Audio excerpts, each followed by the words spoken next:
Bienvenue dans ce mini atelier de rire. Aujourd'hui, le rêve du papillon.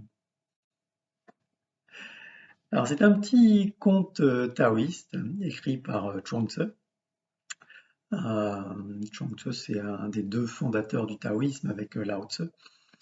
On n'est même pas sûr qu'il ait vraiment existé d'ailleurs, mais en tout cas on a un gros bouquin, une sorte de compilation de tout ce qu'il aurait, enfin tout ce qu'on a retrouvé de lui, pensées, écrits, gestes et autres. Il y a plein de choses dans ce livre, et entre autres, il y a des petites histoires délicieuses, toutes simples. Et le rêve du papillon, c'en est une que je vais vous raconter. Alors, elle est assez connue, mais moi, je ne me lasse pas de la raconter. À chaque fois, ça me fait du bien.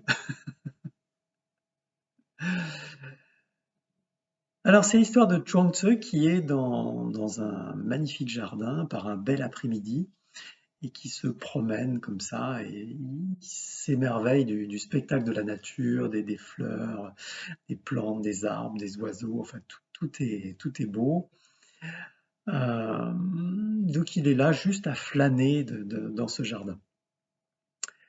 Et au bout d'un moment, il ressent qu'il est un petit peu fatigué et qu'il aimerait bien faire une sieste.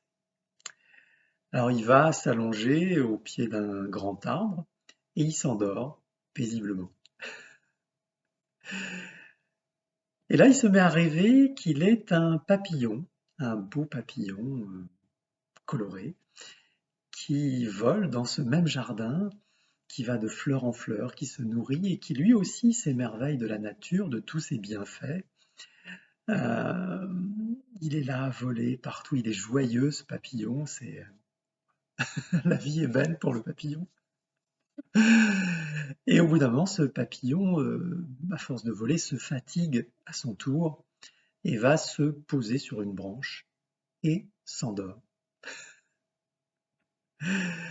Et là, il se met à rêver qu'il est Chuang Tzu dans ce même jardin.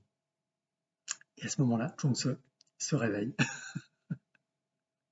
Et là, il se pose une question. Ah, mais est-ce que je suis vraiment Chuang Tzu qui a rêvé qu'il était le papillon?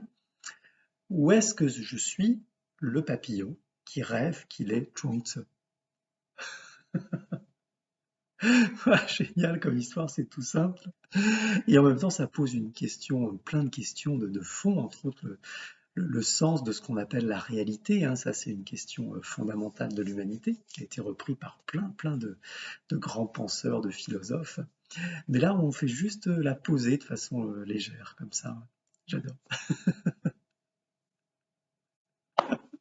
Eh ben, on va rire avec ça, hein. Il n'y a pas de raison. Alors, on va d'abord commencer par faire le rire de Chuang Tzu qui rêve. On va mettre les mains comme ça. On va poser le visage vraiment confortablement. Et on va laisser venir un rire tout doux.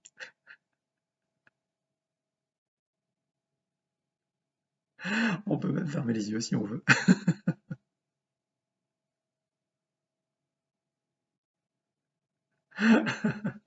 Faites de beaux rêves. On peut essayer de l'autre côté. Ça marche aussi.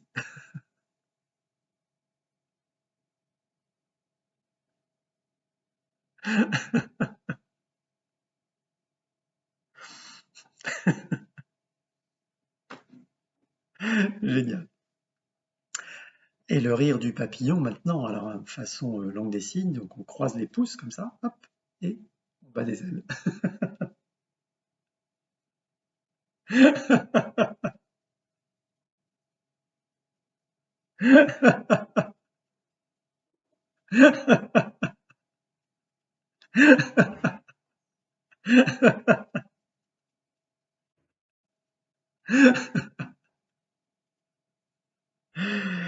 Excellent, excellent, excellent.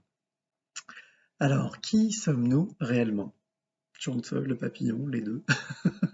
Allez savoir. On rit comme on aime, en tout cas. Grand merci de ce partage, de ce temps de rire ensemble. Continuez à bien rire quand c'est possible. Et finalement, c'est possible tout le temps. Et en tout cas, portez-vous bien. Le rire, c'est bon pour la santé.